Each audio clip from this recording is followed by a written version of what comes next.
Oh, that's different. They changed it. What did they change? We're live now, aren't we? Huh? They don't do like the poof and then live thing.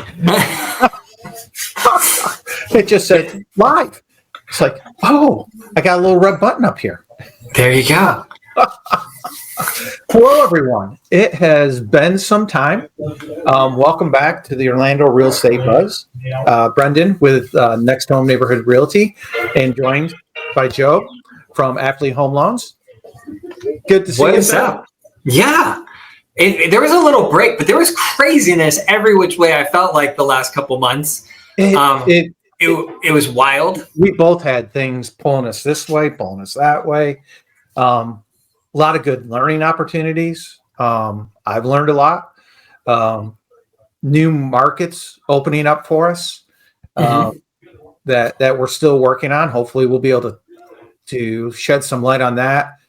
Maybe in about 2 weeks. Goes to a lot of the stuff that we've just looked at over time. So we're going to give you back to our Thursday schedule, and just trying to keep everybody up to date on what's going on in the market. No BS, no fluff, no salesy. The world is wonderful. It's all sunshine and rainbows.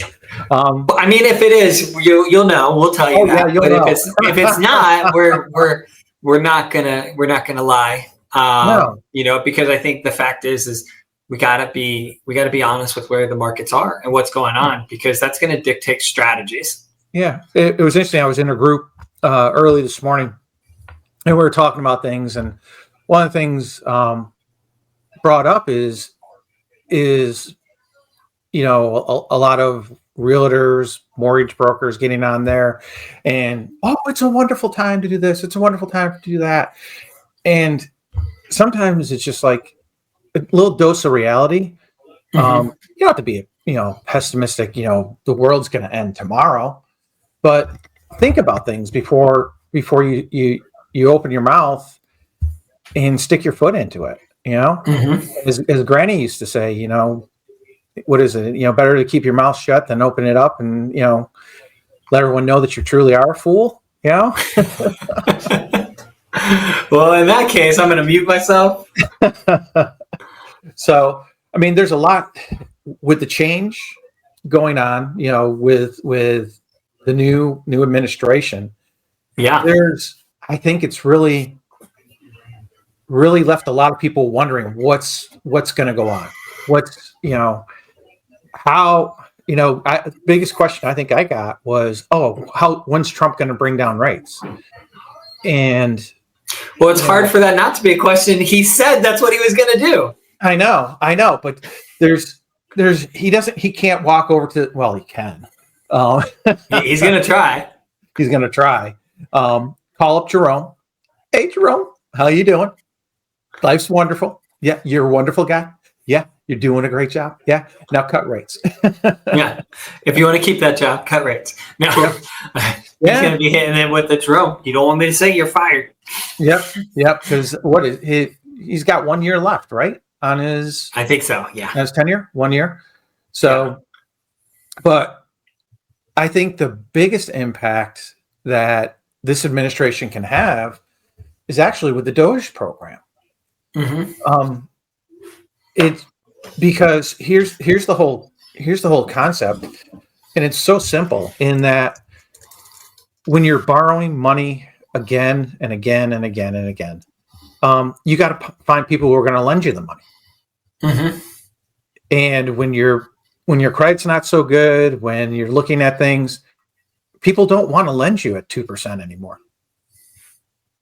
And that's why we saw, even with the rate cuts, Treasury bill spiked, and it all came down to that spending. Yeah. So, and I think Elon put it well the other day, is like, we've got to make sure, the America is a big ship, and we got to make sure that ship stays afloat, because if it doesn't stay afloat, we're all going down with this ship. And, it's not going to do us any good if our country goes bankrupt. Yep. So there comes a point where, and I've said this for years, is someone has to get up and be the adult in the room and say no more of this. I mean, I really find it hard to believe there's people out there protesting that we're not going to spend $1 million on condoms for Hamas, and they're upset. And it's just like, okay. And you looked at some of these programs, the list that they were just putting out, and you're just like, come on. I'd love to have some of the money back to do some things with my kids. Not continually burden them with all this debt that's being added on. So, yeah. I mean, they've got a target of $1 trillion to cut. $1 trillion. Which is significant and staggering. And and the hard part is he's doing some very polarizing things, right? Yeah. Some of the cuts are very straight parent, and they're finding things that you're like, we were spending money on what? I do think some of the cuts are probably things that, maybe lean into more of maybe how CIA and stuff moves money around. Yeah. Yeah. Just saying. So they might be cutting themselves in certain areas there because they can't straight up say, hey, we're doing X, Y, Z. So maybe that's, but I also think that, they might be making some polarizing cuts that maybe people aren't like, I saw DOGE was cutting the survivor fund for 9/11 victims. That's a very polarizing one. Yeah. So there's going to be cuts. Cutting the Social Security for Civil War veterans. I know that's a tough one. That one was a tough one. That one was one that I'm like, really tough. Yeah. I'm very curious who's been cashing some of those checks for those 250-year-olds that we're still collecting. What about the 300? There was, what do you say? There was one who was 364 years old. Perfect. Didn't look a day over 320. Yeah, but people, you look at this, and it's like, okay, you got, what was it, 1.5 million people, like 150 years of age. Well, if you've got 1.5 million people, let's just say 1 million of them get Social Security on a monthly basis, $1,200, simple $1,200, right? That's $1.2 billion a month going out the door. So you think about it, there were several brackets. So there could be payments of $6 to $7, $8 billion a month going out the door to people we have no idea who quite honestly, come on, they're dead, and you add that up. Okay, so times 12, that's over $100 billion right there. That's significant. That's significant savings.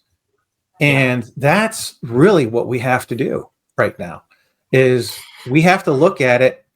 We have to cut the deficit. The deficit's got to go away. Yeah. At some point, we can only spend what we take in. Yeah. And I mean, looking at the stuff, I could see them being able to cut that $1 trillion, within a year and a half. And I think that's the key is, like you mentioned, being fiscally responsible, because a lot of what we're feeling as consumers at the end are it's a ripple effect from what's happening on a federal side. Federal spending, the deficit, all of that plays, all this monetary policy, everything plays in. It all starts from up here, and we see the ripple. And the problem is what starts off as a tiny ripple turns into a massive wave by the time it gets down to because it is making everything more expensive. If your cost of money is higher, you've got to charge more to recoup. If I'm paying, if I'm paying 10% on my money to run my business, and then all of a sudden it jumps to 20%, 20%, of course I'm going to have to increase my price to cover the cost of the money to operate my business. And that's really what it is. It's such a simple concept that I don't understand. I don't understand how people can't grasp it sometimes. And it's just like, okay, but we're also person said something interesting today in that we're no longer a paycheck to paycheck country. We're a credit card to credit card company, our country. And it's like, wow. Then I immediately thought we've got over $1 trillion in credit card debt. So that's actually a good way to put it, because people are moving balances here to here, here to here, here to here in order to survive. Yeah, they're kicking the can. They're kicking the can. I mean, I've got my Costco card through Citi, and credit card is, if you want to, you pay portion, you don't pay the whole thing. But they send me emails on all the groceries that I buy at Costco and give me deferred payments on the credit card payment. And it's like, what? So like, hold on, I got to look at this, And it's like, oh yeah, you can this payment of $125, you can stretch this out here, and it'll be added to your minimum payment balance. And I'm just like, that is weird. That's strange. That's just not right. So that, to me, that's, getting back to the DOGE point, is that could be one of the biggest things that helps bring down interest rates is the elimination of all this fraud, all this extra spending that we don't need to have. Because, Elon put it is, hey, if I borrow less, the interest rates are going to go down. And he's right. He's exactly right there. And that's where we can start to see things spurred up in that area. So looking at that, and then I think the other things, looking at in the market, how the market's going, is we're steady. Which market are we talking? Are we talking about my market or your market? Talking about real estate or mortgages? Real estate. All right, real estate. Okay. Real estate's kind of steady. How's your market overall right now? Yeah, it's I think it's very interesting. We saw a little bit of a tick up in February. Everything ebbs and flows. We talk about this all the time about when interest rates go up, everything dries up, and we saw from the election, right? The election cycle, we saw rates go down, but then immediately in December, rates spiked again, or started going back up. And then in January, they started coming, mid-January, they started coming back down. So what's funny is we saw our best rates in the last probably year in December, at the start of December last year, December 5th, 6th, that time frame. We were touching fives again on conventional. It was amazing. Had to pay a little bit of points, but it was kind of really cool to be like, hey, how's that 5.99 feel? We're like, oh my gosh. It's amazing, right? And I never thought people would react the way they were to it. But we've been so hot. But then immediately we saw it changed. And by, second week of January, we're sitting at 7. And, we're back up to 7.25 on conventional. Now we're seeing it back down to where we're now in that 6.5, that range, 6.625. We're improving. We're seeing kind of rebounded back, which was really good, because I was afraid we were going to retouch on the 10-year T, the 10-year, I thought we were going to touch 4.8 again. We're sitting right about 4.5. Yep. But if we go back to December, we were sitting at 4. We touched 4 at one point. That's a big, we're still got a long way to go. And we saw how bad rates got, that quickly. It's going to be, and I think investors are still very hesitant, because I think a lot of them think we're going to touch 4.8 again before we touch 4. So I feel like pricing is kind of lagging more than where I think it should be. It's going to be interesting, because I haven't seen any numbers on spending yet.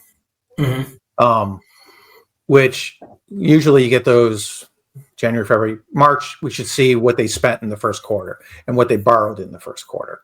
And if we see numbers coming out where we've seen decreased spending on behalf of the federal government, I think that's going to be the initiative that's going to allow us to start seeing the 10-year T starting to drop overall. And if we can have consistent, I think even if they can bring the deficit down before the end of the fiscal year, end of September. If they can bring it down $500 billion, I think that will truly help out rates overall. Yeah. Generally help out the economy. Mm-hmm. The thing that makes me nervous, and this is what can skew a lot of things, and again, it's all how it's presented in the news, is a lot of people don't realize that our deficit spending gives us about a 2% jump in DD, or 1%, 1.5% jump in gross domestic product.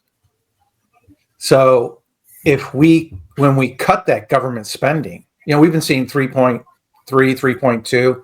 Well, you take off the deficit spending, we're actually more like 1.5%. Mm-hmm. So all of a sudden you may get news reports that, GDP is only growing at 2% or 2.25% as opposed to 3%. Well, then you got to start getting into the numbers and realize that, hey, by cutting this the deficit spending, we're actually cutting our GDP, but it's a little bit of pain here in the number, but at long term, it's a definite benefit for us. And those are the tricky kind of things you got to watch, because the media can make it look out to be something that's bad, but when you look into it, underneath the numbers, it's like, oh, hey, but they cut $500 billion of deficit spending. We didn't borrow this $500 billion, and it actually helped cut the 10-year Treasury and other treasuries from 4.5 to 4. So there's a yin and a yang to everything. So you got to look at the whole scope of everything overall. Yep. To really understand what's going on. It's not just look at one number and like, oh my gosh, our gross domestic product's only 1.5%. I'd actually be happy with that, because it'd be an honest number. Yep. Not a number that's being inflated by credit cards, debt of the United States government. So all good stuff there. All good stuff. But I'll tell you what the biggest question is today. Is the gold still in Fort Knox? I don't know. It was misplaced. Well, I don't know if you watched the gold market, but there's been a ton of gold being brought into the U.S. Really? Yeah.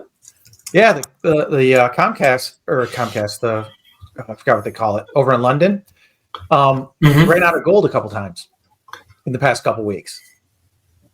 And a lot of it's going to the U.S.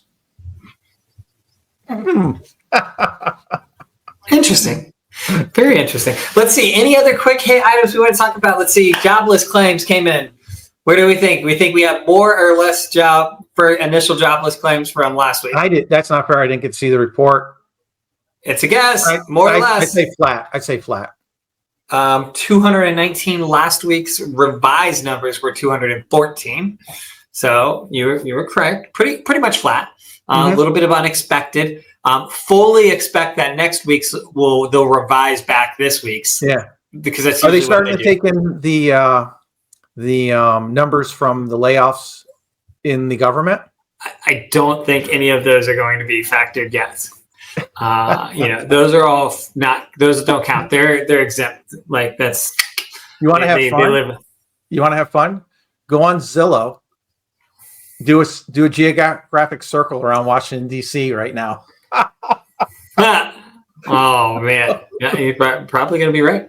But yeah, and I think overall we see, I think with a lot of that, I think it's going to be very interesting over the next, probably like you said, 60 days to 90 days when it comes to actions that the DOGE is doing, and what's the bigger ripple effect that it's going to have.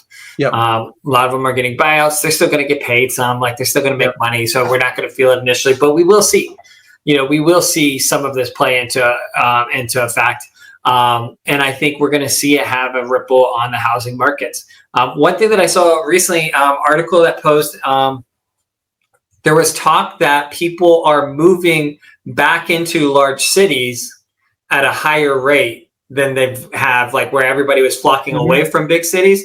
Yep. Now people are moving back to big cities. Have you seen any data to kind of play in on this, or theory, or is it kind of more or less just news kind of? Not, I really haven't seen that. Mainly because of affordability still. Mm-hmm. That is still the biggest problem is affordability.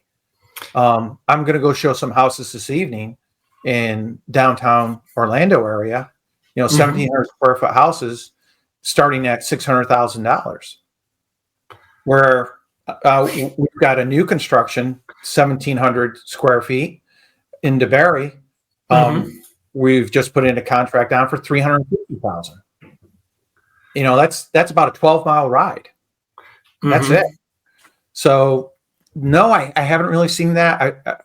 What I've seen more of is people looking for the best deals they possibly can and weighing the difference between, okay, do I want a new house with a reasonable mortgage and a 20-minute drive, or do I want to pay $600,000, be stressed, and be 5 minutes from work? Yeah. And people, you've just got to weigh that out. And we're still got really I think it's about 65% of the market that can't qualify for homes over $300,000. That is one of the top search keywords out there right now is homes for sale in pick a city under $300,000. That is actually one of your top searches on Google. So it tells you where everybody's mindset is there's still, people still think they can find a house at that $300,000 level. Are there spots, one or two? Yeah. It's like anything. But you are seeing, I'll give you a perfect example. The home we looked at is at the, what do they call it? At the junction in DeBerry. It happens to be a Stanley Martin built home. Nice home. Small lot, but when you look at the property, and it started out at $395,000, dropped to 376, and they just dropped it to 345. So it's a 1031 exchange. So they're, it's an investment property, but we're still getting $5,000 of cash on top of it. So, and you're seeing that with a lot of the builders right now. They're having to actually drop their prices to make things affordable for people. And at the 345 now, it actually makes a lot makes sense a little bit. Yeah. Than at that $400,000 level. Yeah. So the market, I think, overall is you're seeing corrections. You're seeing the biggest price drops. I did I pulled all the price decreases in the past week for Seminole County. Of all the price decreases, 42% of those houses have been on the market for over 100 days. It's a big percentage. And that's where you're seeing the biggest price drop as well. And the price drops per category, under 250, 500 to 750, over $1 million. The places where you're getting the biggest price drops are actually the lowest level, under 250, and the highest above $1 million. And the above $1 million was averaging a 6% price decrease. That's a big price decrease, on $1 million house. So that's basically $60,000, something like that. Yeah. Average price decrease on the house. So I think the market's still got a long way to go. Our average days on market is, I believe, 72. We have on average about it's 5.33 months of inventory. Okay. Right now. In the 500,000 and above, you're at 7 months. So that's a definite buyer's market. And $1 million and above, you're over 8 months on the market. So it's for a buyer right now, if you can afford it, if you've got that ability, to me, there's a lot of negotiating room. And it's how how do you structure things now to take advantage of these price decreases and these concessions that these sellers are taking. And quite honestly, my suggestion and what I'm explaining to people is you need to work with your mortgage lender and your realtor together to figure out the best solution. Because right now, I know you and I talk about it with different clients is, okay, if I can get a $10,000 concession, how much can we buy that? How much will that save them over the next 30 years? Knowing even over the next 10 years, because these days most people stay in their houses for 10 years. So over 10 years, if we're able to buy the rate down, 0.5%, how much is that going to save them over that time period? And is it better to do that than to ask for a price reduction? A lot of times it actually turns out to be better overall to do a rate buy down these days than it is to ask for a price reduction. Well, maybe you get $5,000, $6,000. Does it really make a difference at a 7% rate? No. But if I take and ask them to buy my rate down, which will still cost me $5,000 to $6,000, say, and I buy down half a rate, my savings over that 10 years is going to be a heck of a lot more than just taking that $5,000 to $6,000 discount off of the price of the home. Okay. So there's a lot of nuances that you're seeing, and a lot of nuances that you've got to play with, and you've got to be able to we got to be able to look at all the scenarios for our clients these days. And okay, if we do it this way, this is what it's going to cost you long term. If we do it this way, this is what will cost you long term. Oh, and we can look at this option as well.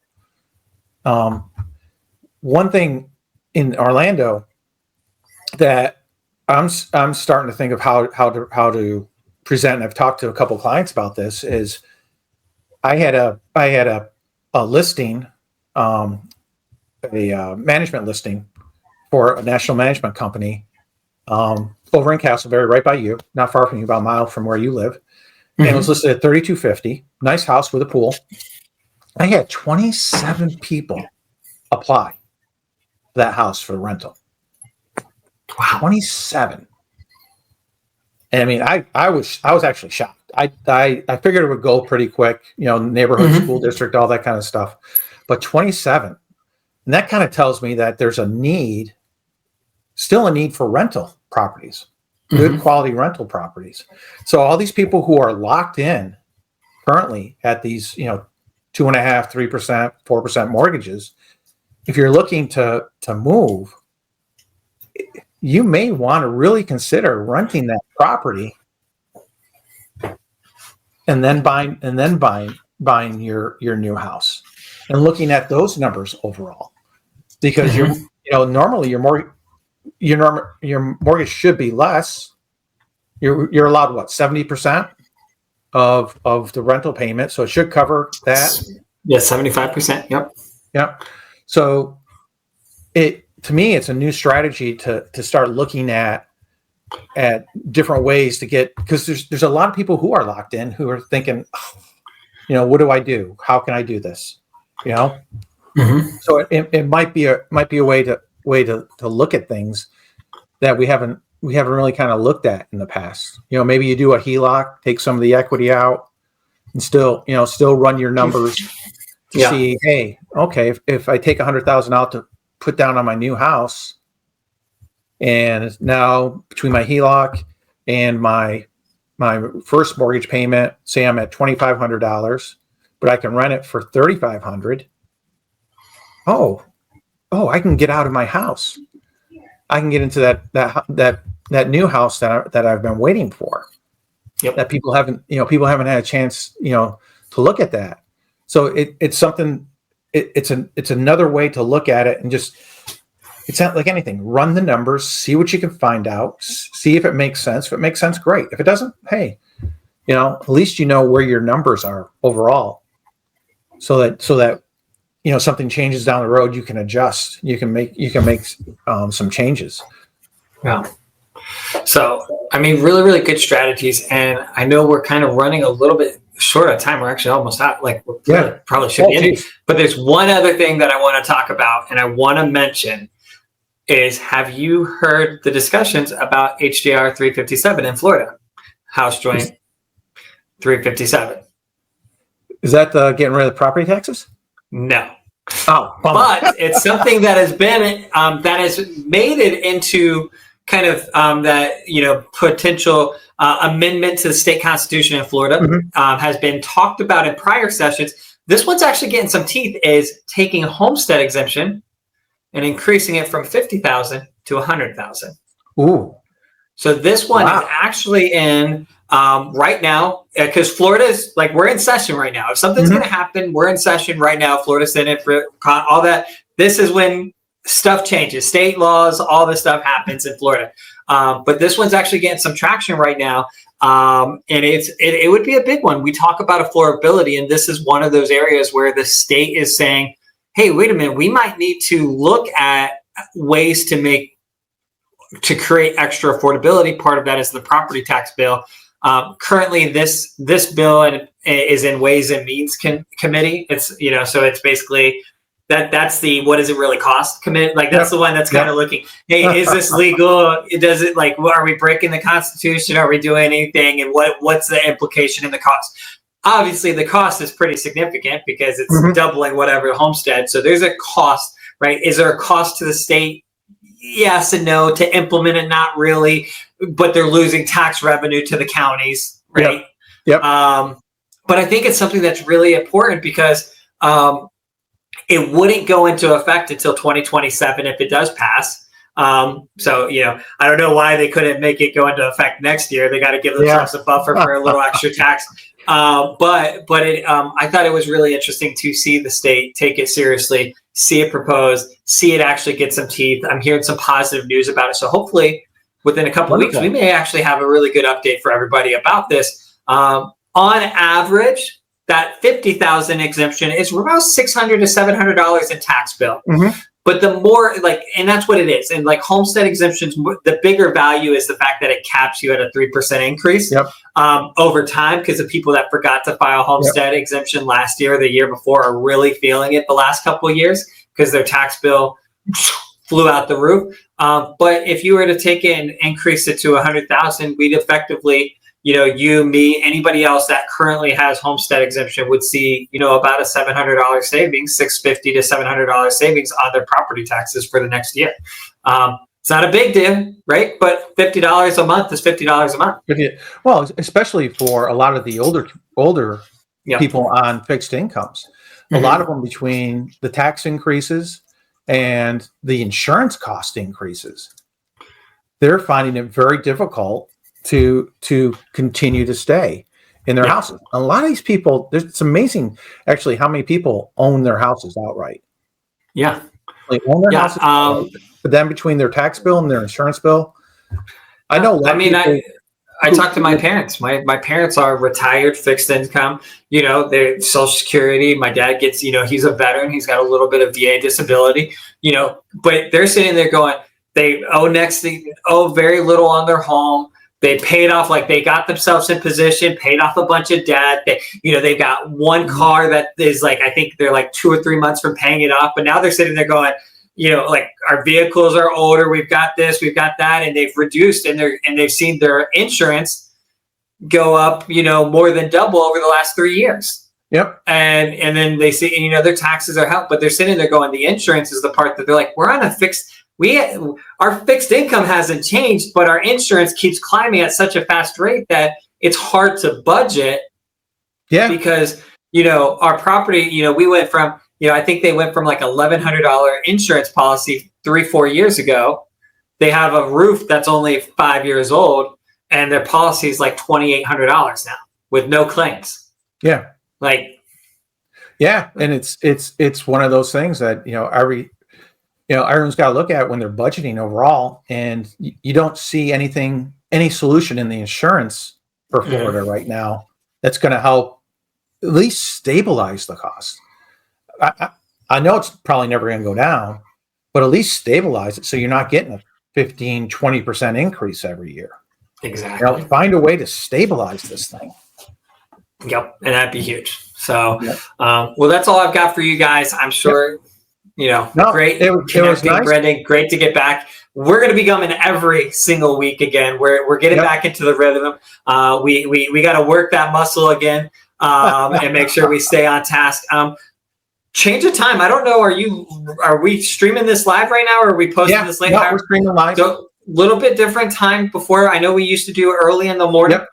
Part of this decision, though, was there's a lot of reports that come out Thursday mornings that can have an impact on the market and on rates. So we wanted to make sure that, today was a relatively quiet day on rates and stuff, but we wanted to make sure that we weren't missing that data to share with you guys if we're going to do it once a week, because really Wednesdays and Thursdays are the meat and potato days for financial reports or federal, like kind of, your jobless, your unemployment, so we wanted to make sure we staggered this so we can actually talk about it.